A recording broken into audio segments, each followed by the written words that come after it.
Thank you. So, as we've mentioned, I'm an assistant professor of emergency medicine and director of our Global Emergency Medicine Fellowship at Brown University. And I'm also a member of the Emergency Response Team for International Medical Corps, which is a humanitarian NGO based in D.C. I've actually been a member of their emergency response team for about 5 years now and responded with them to several prior emergencies, including Haiti after the earthquake, to Libya during fighting there, and also to South Sudan during a couple refugee crises.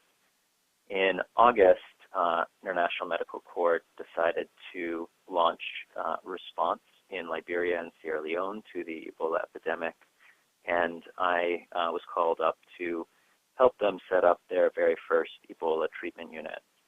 And I can say that, I've had a number of prior experiences in the field. I've managed a trauma field hospital outside of Misrata during the fighting in Libya. I've set up refugee clinics in South Sudan.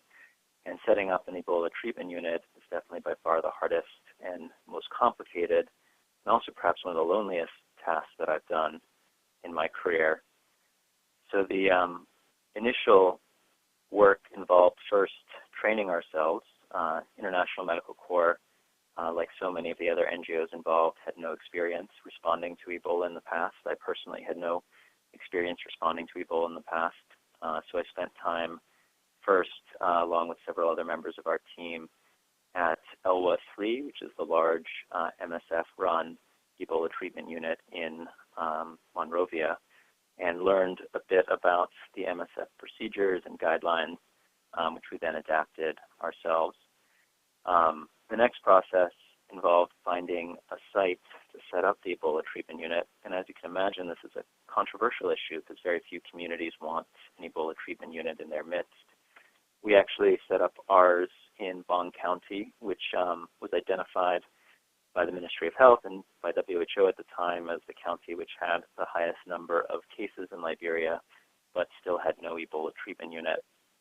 And in terms of the location in Bong County, it was actually the Ministry of Health that was able to find a site that was willing to welcome the Ebola treatment unit. It was the site of the leper colony in Bong County, and that was where a number of individuals who were descendants of people with leprosy who lived on the colony were willing to accept the Ebola treatment unit on their property. So we had a number of different partnerships involved in setting up this Ebola treatment unit, and because that's the topic of this conference, I wanted to highlight some of those. So firstly, we worked with Save the Children, which was the organization that actually built and financed the building of the Ebola treatment unit. It's a complicated task because an Ebola treatment unit is not just like a regular tent or field hospital. It has multiple different areas in it, including a low-risk area where providers and staff are located, and a high-risk area where patients are located. And even within that, it needs to be divided into suspect and confirmed wards. Because of the fact that providers are going to be working in full PPE, you ideally want these wards to have some sort of ventilation through them, so a simple tent doesn't work all that well. You also need to make sure that the drainage systems are good because these wards need to be disinfected frequently. So that involves piping in a drainage system, which is also complicated. You need to make sure that you have an incinerator on site. You need to have special areas for dressing and undressing. And perhaps most complicated, you need to have a borehole that can produce plenty of water and giant tanks for mixing chlorine, because you go through about 70 liters of chlorine per staff member per day, which comes out to about 10,000 or so liters a day for our Ebola treatment unit in Bong County. So there were a lot of logistics involved in first just setting up the site and getting it ready to accept patients. And then the second thing was actually hiring and training all of our staff.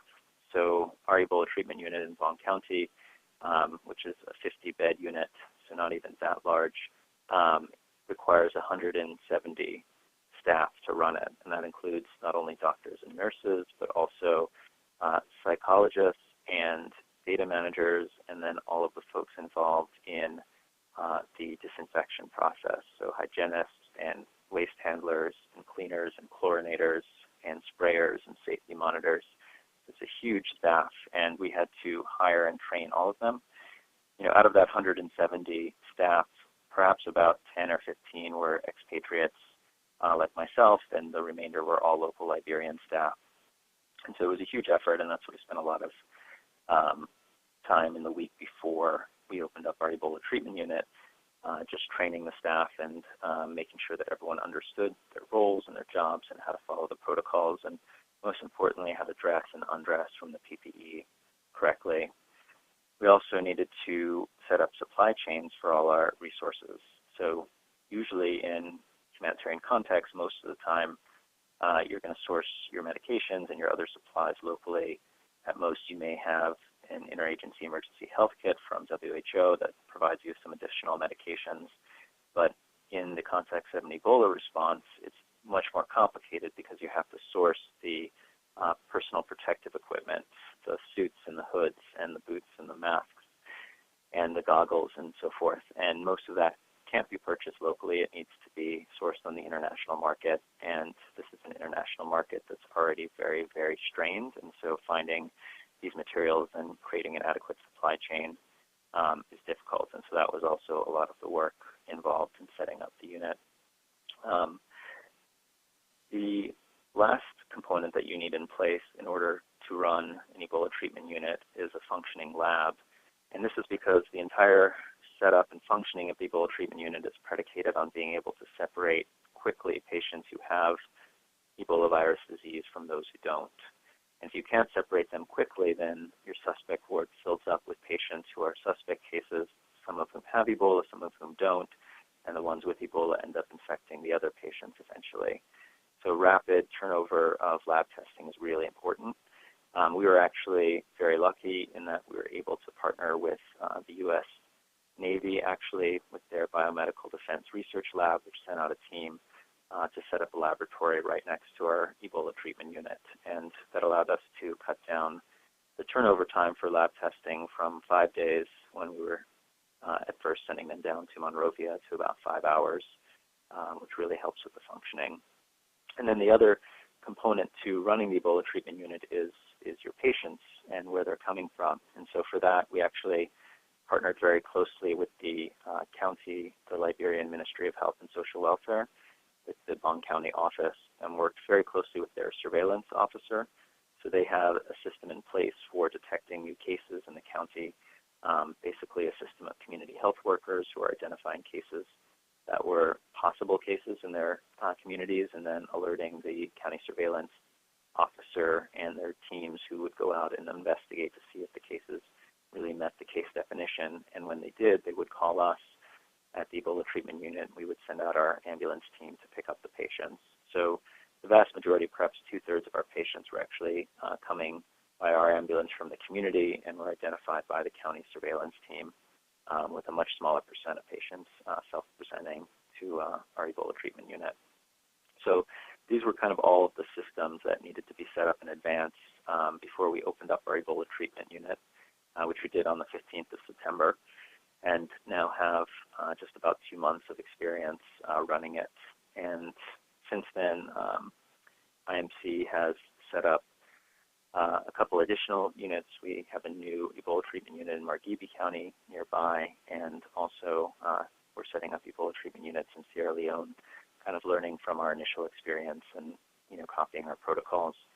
International Medical Corps has also set up a Ebola management training course near to the Bong facility at Cuttington University in Bong County, Liberia, and we just started training individuals there about a week ago. And the goal of this is to train humanitarian responders with other NGOs as well as our own who don't have any experience in setting up their own Ebola treatment units, in all of the details in how to do that and how to work within that setting.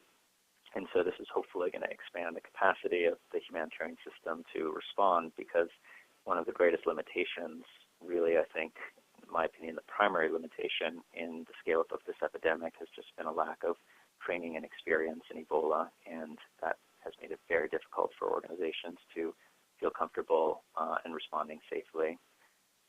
we can expand that capacity rapidly through some of these new training initiatives.